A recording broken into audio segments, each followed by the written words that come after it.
¿Qué es lo que hace que una persona deje una huella imborrable en la historia? Esa es la gran pregunta que se esconde detrás del libro de Orlando Boyer, Biografías de grandes cristianos. No es solo una colección de vidas, no, va mucho más allá. Intenta encontrar el hilo conductor, el secreto de su impacto. Y eso es justo lo que vamos a hacer aquí, desgranar ese argumento para entender qué había detrás de su increíble influencia. Y es que estamos hablando de auténticos pesos pesados, nombres que literalmente cambiaron el mundo, desde Martín Lutero, que lo puso todo patas arriba con la Reforma, hasta Carlos Spurgeon, el llamado príncipe de los predicadores. El libro se fija en un grupo de gente cuyo legado sigue vivo siglos después. Juan Wesley, el explorador David Livingstone, el escritor Juan Bunyan, el misionero Adoniram Hudson. Claro, al ver esta lista, la pregunta es inevitable. Entonces, ¿dónde está el truco? ¿Cuál era su secreto? El autor nos dice que no era una cuestión de genialidad o de un talento fuera de lo común. La respuesta, según el libro, es mucho más profunda y se encuentra en un patrón, en una forma de vivir que todos, de una manera u otra, compartían. Y aquí es donde se pone interesante. Vamos a descubrirlo. Bueno, pues vamos al lío. El primer gran pilar. El libro sostiene que el motor secreto que lo movía todo era una vida de oración. Pero ojo, no hablamos de rezar por costumbre. Era algo intenso, personal, una conexión constante que iba muchísimo más allá de cualquier formalidad. Y esta cita de Juan Bunyan lo clava, es que es perfecta. No era un ritual, ¿qué va? Era, como él dice, derramar el alma. Para ellos, la oración no era una lista de la compra. Era su centro de operaciones, por así decirlo, el lugar donde encontraban la fuerza, la visión y la energía para hacer cosas que parecían sencillamente imposibles. Y la dedicación era radical, no es una forma de hablar. Ojo a estos datos. Jerónimo Savonarola se pasaba horas y horas orando, hasta el punto de dejar los escalones del altar mojados por sus lágrimas. Jonathan Edwards, ya desde crío, se marcó la rutina de orar 5 veces al día. Y lo de Jorge Mueller es de otro nivel. Se leyó la Biblia entera 200 veces, y la mitad de ellas de rodillas. Con esto queda claro que la vida espiritual no era una parte de su vida, era el centro absoluto de todo. Pasamos al segundo pilar. Si la oración era el motor, la adversidad fue la forja, el horno donde se templó su carácter. Porque ninguno, pero ninguno de ellos, tuvo un camino de rosas. El libro defiende que fue precisamente en las pruebas más brutales donde su impacto se hizo más fuerte y sólido.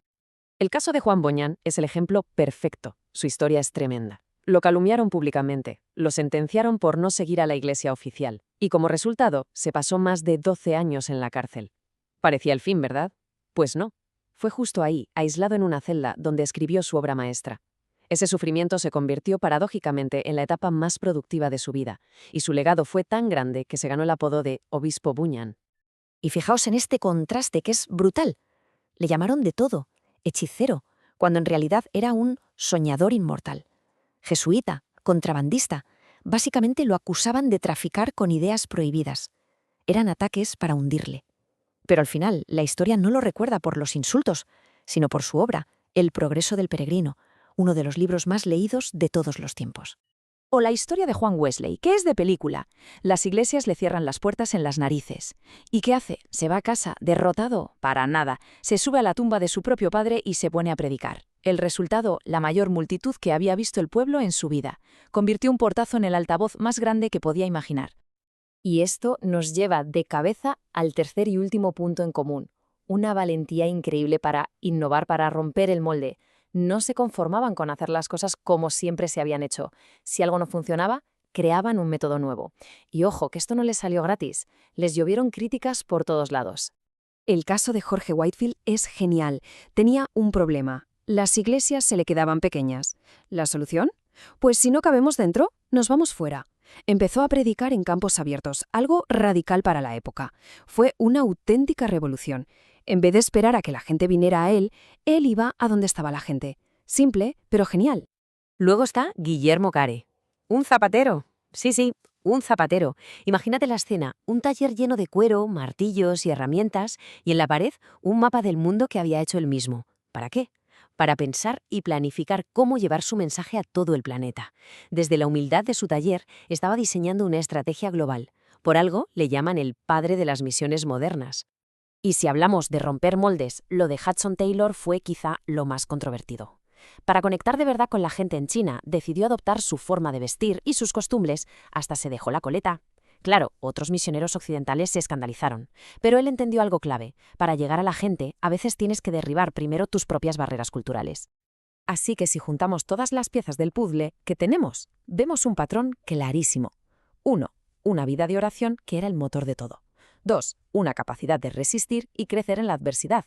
Y 3. Una audacia para hacer las cosas de forma diferente. El libro defiende que esa combinación es la fórmula que crea un legado que no solo perdura, sino que inspira a otros. Y este efecto dominó se ve de maravilla en esta historia. Paso 1. Enrique Martín, que dedica su corta vida a la misión en India y Persia. Paso 2. Años más tarde, al otro lado del mundo, una mujer llamada Fidelia Fiske lee su biografía. Y paso 3. Se siente tan inspirada que lo deja todo, viaja a Persia y su trabajo allí provoca un enorme avivamiento espiritual. Es increíble.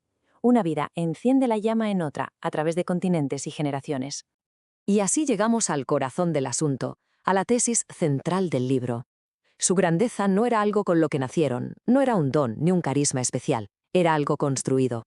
Era el resultado de una fórmula: disciplina espiritual de hierro, una resiliencia forjada en el fuego y el coraje para hacer las cosas de un modo radicalmente nuevo. Y esto, claro, nos deja con una pregunta flotando en el aire.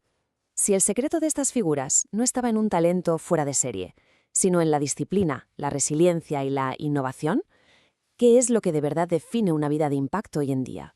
¿Qué es lo que realmente cuenta? Ahí queda eso.